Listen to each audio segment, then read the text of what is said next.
ഇന്നൊരു മിനി വ്ലോഗാണ്. ഒരു മേക്ക് ഓവറിന് വേണ്ടിയിട്ട് കുറച്ച് പൂ ഞാൻ തന്നെ വാങ്ങിക്കെട്ടി. ഒരുപാട് നാളായി പൂ കെട്ടിയിട്ട്. അപ്പോൾ ഞാൻ വിചാരിച്ചു ആ ഒരു ടച്ച് വിട്ട് പോകണ്ടെന്ന് കരുതി കുറച്ച് പൂ വാങ്ങിക്കെട്ടി. ലുക്കിന് വേണ്ടിയിട്ടായിരുന്നു കേട്ടോ ഈ ഒരു മേക്ക് ഓവർ. ദേവരാഗം മൂവിയിലെ ശ്രീദേവി മാമിൻ്റെ ആ ഒരു ലുക്ക് തന്നെ റീക്രിയേറ്റ് ചെയ്യാമെന്നാണ് കരുതിയത്. അങ്ങനെ ഫേസ് മേക്കപ്പ് ഒക്കെ കഴിഞ്ഞ് ഹെയറൊക്കെ സെറ്റ് ചെയ്തു. തിരുപ്പൻ വെച്ച് നീളത്തിന് പിന്നിയാണ് ഹെയർ സെറ്റ് ചെയ്തത്. പിന്നെ ഹെവി ആയിട്ടുള്ള ഒരു ജിമിക്കയും അതിന് മാച്ച് ചെയ്യുന്ന നല്ലൊരു ചോക്കറും കൈ നിറച്ച് കുപ്പികളകളും ഇട്ടു. നല്ല സിംഗിൾ പ്ലീറ്റ് ഡ്രേപ്പിംഗ് ആയതുകൊണ്ട് കോട്ടൻ്റെ ഒരു സാരിയാണ് ഞങ്ങൾ സെലക്ട് ചെയ്തത് കേട്ടോ. നല്ല ഭംഗിയുള്ളൊരു സാരിയാണ്, കാണാൻ നല്ല രസമാണ് ആ ഒരു കോമ്പിനേഷൻ ബ്ലൂവും മജന്തയൊക്കെ. പിന്നെ മേക്കപ്പൊക്കെ കഴിഞ്ഞതിന് ശേഷം ഞങ്ങൾ നേരെ പോയത് പെരുമാതുറയാണ് കേട്ടോ. പെരുമാതുറ ബീച്ചിൽ വെച്ചിട്ടായിരുന്നു ഷൂട്ട് പ്ലാൻ ചെയ്തത്. സിഗ്നേച്ചർ ബൈ മൂസ എന്ന് പറയുന്ന ചേട്ടനാണ് ക്യാമറ വീഡിയോഗ്രാഫിയൊക്കെ എടുത്തത്.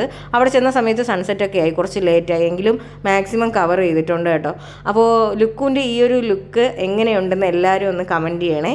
അപ്പോൾ മാത്രമല്ല ഞങ്ങൾ അവിടെ നിന്ന് സൺസെറ്റൊക്കെ കണ്ട് പിന്നെ കുറച്ചൊന്ന് ഇരുട്ടായപ്പോഴത്തേക്കും കുറേ ഫോട്ടോസും വീഡിയോസൊക്കെ ബ്ലാക്ക് ആൻഡ് വൈറ്റ് ലുക്കിലും ഒക്കെ എടുത്തിട്ടുണ്ടായിരുന്നു. അപ്പോൾ അടുത്ത വീഡിയോയിൽ കാണുന്നവരെ it's me Athira Vatsala. By.